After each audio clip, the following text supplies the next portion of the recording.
अस्सलाम वालेकुम।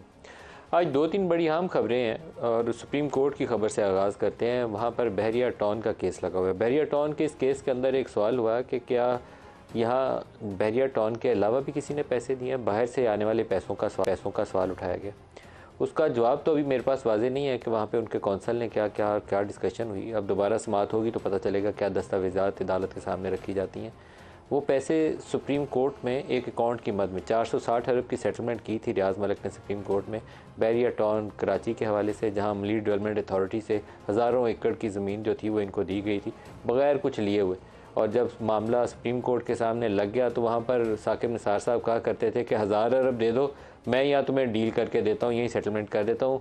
हालांकि ये तरीकाकार गलत था। ये जो सेटलमेंट का ये तरीका था ना, प्ली बारगेन के ज़ुमरे में आता है और प्ली बारगेन को पसंदीदा अमल नहीं है। और सुप्रीम कोर्ट खुद से प्ली बारगेन कर रही हो तो और भी नापसंदीदा, लेकिन की उन्होंने 1000 अरब मांगते मांगते वो जैसे वो कालीन बेचने का आप कहानियाँ पढ़ते हैं ना, 1000 अरब से सौदा शुरू और 460 अरब पे ख़त्म हो गया।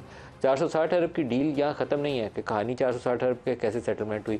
उसमें भी बेनिफिशरीज होंगे, हर एक ने हिस्सा बकदर जुस्सा उसमें वसूल कर लिया होगा। बुकला ने भी फीसें वसूल की होंगी और भी तगड़े लोगों ने माल पानी बना लिया होगा। लेकिन उसके बाद की कहानी और भी दिलचस्प हो जाती है। बरतानिया की नेशनल क्राइम एजेंसी ने केस पकड़ा जिसमें मलिक रियाज के 190 मिलियन पाउंड की कहानी सामने आई।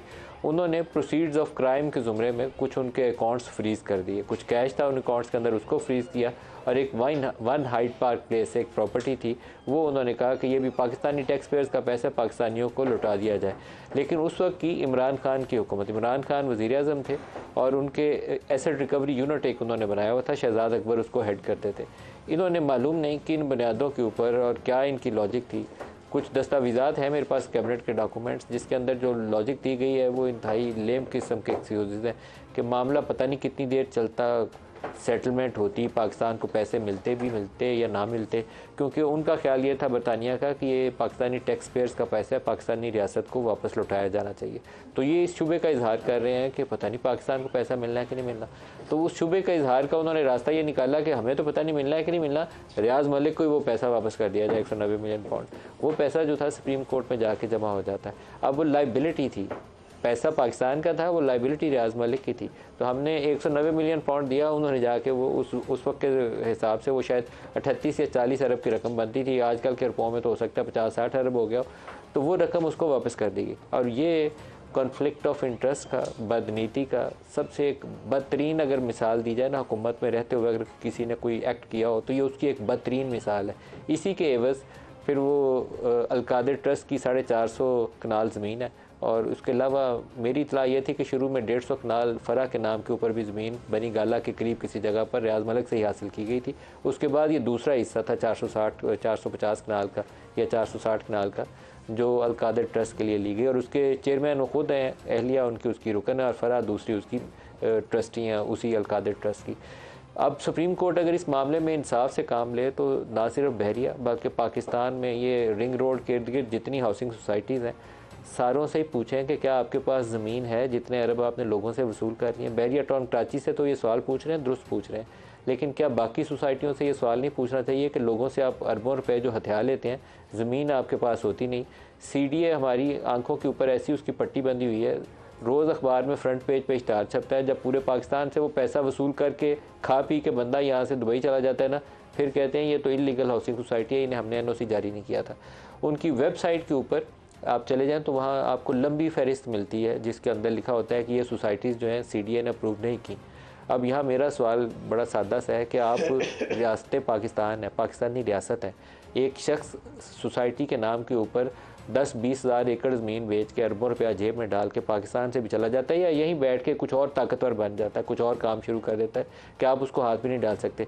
जब वो ये अरबों रुपये बटोर रहा होता है, लोगों से लूट रहा होता है, उस वक्त आप सोए होते हैं। उसको बेचने की, अखबारात में इश्तहार शाया करने की इजाज़त आप कैसे देते हैं? आप जाके उस वक्त एक्ट क्यों नहीं करते कि आप ये अरबों रुपया गैर कानूनी तौर पर वसूल कर रहे हैं? तो हमारे यहाँ कुछ अदारे जो हैं, जब तक उसका ये ना तय कर लिया जाए कि इन्होंने हिस्सा वसूल किया होगा, उसके अलावा ये काम पाकिस्तान में हो नहीं सकता। उसमें पुलिस है, उसमें FIA है, उसमें वजारत दाखिला है, उसमें CD है, तो ये सारे लोग रिस्पॉन्सिबल हैं। ये इस्लामाबाद की कहानी है, बाकी पाकिस्तान के तमाम बड़े शहरों में भी यही काम हो रहा है। तो सुप्रीम कोर्ट कुछ अगर बड़े SOPs वज़ा कर दे कि ये सोसाइटीज़ किस बुनियाद पर बनेंगी। क्या ज़री ज़मीन को 10-10 मरले के प्लॉट बना के बेचना पाकिस्तान की खिदमत कर रहे हैं? कल लोगों का पैसा लूट के जो उनको मकान जिनके ख्वाब सारी उम्र वो देखते रहते हैं वैसी दुनिया से वो रुखसत हो जाते हैं, क्या ये पाकिस्तान की खिदमत कर रहे हैं? तो कुछ फंडामेंटल प्रिंसिपल तय कर लें कि सोसाइटी कब एडवर्टाइज़ कर सकती है, जब उसके पास ज़मीन हो। ये पहला असूल होना चाहिए। पैसे वसूल किए हैं तो कहाँ रखे हैं, डिलीवरी का टाइम फ्रेम जो दिया गया है क्या उसके ऊपर पूरा उतरती है कि नहीं, और क्या ज़री ज़मीन को ग्रे लैंड कन्वर्ट करने का कोई प्रिंसिपल है? क्या हमने पूरी पाकिस्तान की नेशनल लेवल के ऊपर कोई ऐसी मैपिंग की है कि ये ग्रीन एरियाज़ हैं, ये ग्रे एरियाज़ हैं? तो कंस्ट्रक्शन सिर्फ ग्रे एरियाज़ में हो सकती है, ग्रीन एरियाज़ नहीं हो सकती।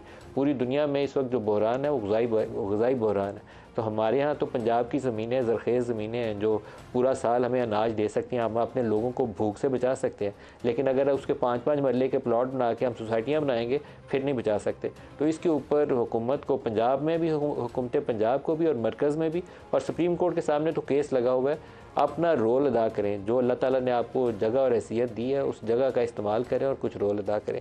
दूसरा बड़ा इंपॉर्टेंट जो केस हमारे सामने आज नज़र आता है वो समा ने एक न्यूज़ आइटम, ब्रेकिंग न्यूज़ है, हमारे इस्लामाबाद ब्यूरो से फाइल हुई है। कुछ दस्तावेज़ात हैं हमारे सामने जिसमें आज़म खान के बयानात हैं और पाकिस्तान के साबिक़ सेक्रेटरी ख़ारजा जो उस वक्त पहले अमेरिका में सफ़ीर थे असद मजीद और बाद में सेक्रेटरी ख़ारजा बने, उन दोनों के साइफ़र केस में बयानात हैं। ये बयानात पढ़ के 161 के नीचे ये लीगल डॉक्यूमेंट्स हैं जो 161 के उनके बयानात हैं, ये वो हमारे पास दोनों के बयानात हैं। आज़म खान का बयान जो है वो उसका एक पैरा बड़ा खौफनाक है। वो कहते हैं कि इमरान खान ने साइफ़र का बयानिया घड़ा ताकि ये आज़म खान का 161 के नीचे दिया गया बयान है जिसको मैं पढ़ रहा हूँ। मुझे पढ़ के ख़ुद भी शौक़ हुआ कि वो शख्स जो इमरान खान के इतना करीब था और जिसकी खातर उसने जहांगीर तरीन हो, बाकी सब लोग हों, किसी को खातर में नहीं लाया, और इनकी वजह शोहरत कोई माल पानी बनाना मैंने कभी सुनी नहीं थी कि आज़म खान ये काम करता हो। तो इसी वजह से शायद इमरान ने उसको इतना करीब रखा हुआ था। तो उनका पैरा क्या कहता है, वो कहते हैं कि in my view Prime Minister Imran Khan planned to target the High Command of Pakistan Army to pressurize them so that they may come forward to rescue him in no confidence motion।